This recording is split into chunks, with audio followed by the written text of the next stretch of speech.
Hello दोस्तों, नमस्कार। आज के इमली एपिसोड की शुरुआत वहाँ से होती है जहाँ आदित्य और इमली खड़े रहते हैं। आदित्य के पैर में सांप काट लेता है और आदित्य कुछ परेशान से हो जाते हैं। तभी इमली उनसे पूछती है कि क्या हुआ, आपकी तबीयत ठीक नहीं लग रही है बाबू साहब, आप ठीक तो हैं? आदित्य सोचते हैं कि यदि मैंने इसे बता दिया तो यह अपना एग्ज़ाम देने नहीं जाएगी। वो उस पर गुस्सा करते हैं और चिल्लाते हैं कि तुम यहाँ से जाओ। इमली चली जाती है। मीठी उसे दही खिलाती है और आशीर्वाद देती है। माल इमली वहाँ से चली जाती है। उधर मालिनी सपना देखती है और मालिनी सपने में देखती है कि आदित्य बीमार है, परेशान है। मालिनी उठ जाती है, परेशान हो जाती है और अपर्णा उसके पास आती है, कहती है कि मालिनी, ये तुम्हारा सपना था, ये कोई हकीकत नहीं है। पंकज कहते हैं कि तुम इतना परेशान हो तो उसे एक बार कॉल कर लो। तभी निशांत आदित्य को कॉल करते हैं। आदित्य कॉल नहीं उठाते हैं तो निशांत मालिनी से कहते हैं कि अब तो आप उसे कॉल करेंगी ना? तो मालिनी कहती हैं कि हाँ, मैं उसे अब कॉल करूँगी। फिर मालिनी उनसे आदित्य को कॉल करती हैं। आदित्य कॉल नहीं उठाते हैं। इधर दिखाया जाता है कि इमली जाती रहती है। इमली आधे रास्ते में जाती है तो वो सोचने लगती है कि बाबू साहब ने कल रात तो हमें ठीक से पढ़ाया, लेकिन आज उन्होंने मुझे ऑल द बेस्ट तक नहीं कहा। तो इमली यही सोचते हुए चली जाती रहती है। तब तक वो फिर आधे रास्ते से वापस लौट आती है। उसे घबराहट होने लगती है। वो दौड़ते हुए घर की तरफ आती है। इधर मीठी और सत्यकाम देखते हैं कि आदित्य ज़मीन पर गिर जाते हैं। वो उन्हें घर में ले जाते हैं और उनका इलाज करते हैं। इमली वापस आती है, आदित्य को देखती है और बहुत घबरा जाती है। सत्यकाम कहता है कि डॉक्टर को बुलाइए। डॉक्टर को बुलाने प्रकाश डॉक्टर को बुलाने चले जाते हैं। तभी इमली की नानी आती हैं, जिसे वो नकली नानी कहती है। वो कहती हैं कि इसकी नाड़ी नहीं चल रही है और अब ये ज़्यादा देर तक नहीं बचेगा। सभी लोग उस पर गुस्सा करते हैं। सत्यकाम उसे चुप रहने के लिए कहता है। इमली कहती है कि हाँ, अगर यमराज भी आए तो मैं तुम्हें आगे कर दूंगी। वो कपड़ा लेकर अपनी नानी का मुंह बंद कर देती है। उधर प्रकाश डॉक्टर को बुलाने चले जाते हैं। नानी कहती हैं सत्यकाम से कि इसके ससुराल कॉल करके कह दो कि इमली विधवा हो गई। इमली उस पर काफ़ी गुस्सा करती है। इधर दिखाता है कि डाइनिंग टेबल पर सभी लोग बैठे होते हैं। मालिनी आकर डाइनिंग टेबल पर बैठती हैं। तभी उनसे पूछते हैं पंकज की क्या आदित्य से तुम्हारी बात हुई? वो कहती हैं कि नहीं, आदित्य हमारा कॉल नहीं रिसीव कर रहे हैं। तो पंकज कहते हैं कि ठीक है, हम उसे दोबारा कॉल करते हैं। तब तक सब लोग कहते हैं कि अगर आदित्य कॉल नहीं उठा रहे हैं तो उनके बॉस को पता होगा कि आदित्य किस स्थिति में है, किस कंडीशन में है, और ये हम उनके बॉस से पता कर लेते हैं।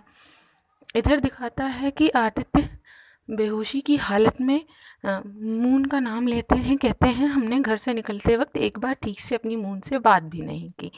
तभी मीठी कहती है कि बाबू साहब घबराइए मत, आपकी मून आपके पास ही है।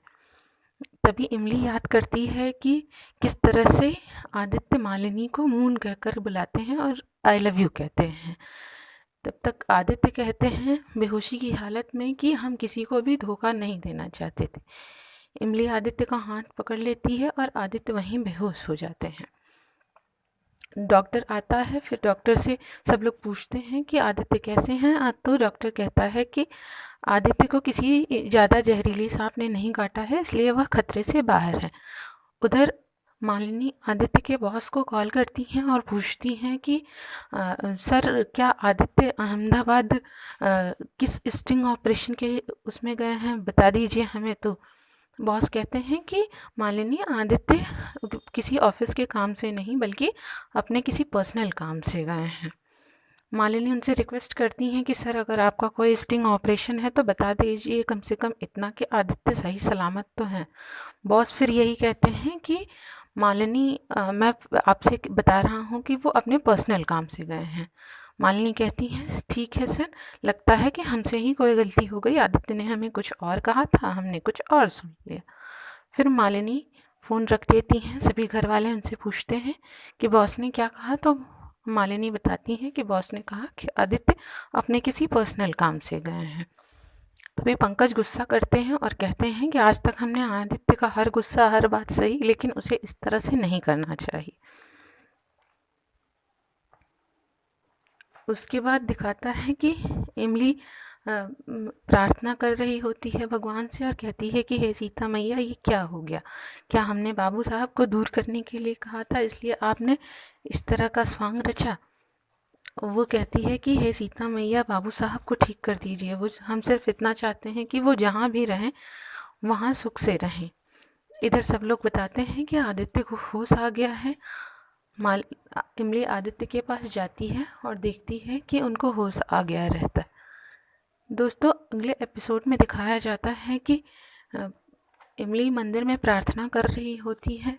पंडित जी उससे कहते हैं कि आप अपना विवाहिता वाला नाम लीजिए। तो इमली कहती है कि मेरा नाम इमली है। वो कहते हैं नहीं, इस तरह से पूजा संपन्न नहीं हो पाएगी, आप अपना विवाहिता नाम लीजिए। तो इमली सोचती है कि ये स्थान मालिनी दीदी का है, हम मालिनी दीदी का स्थान कैसे ले सकते हैं।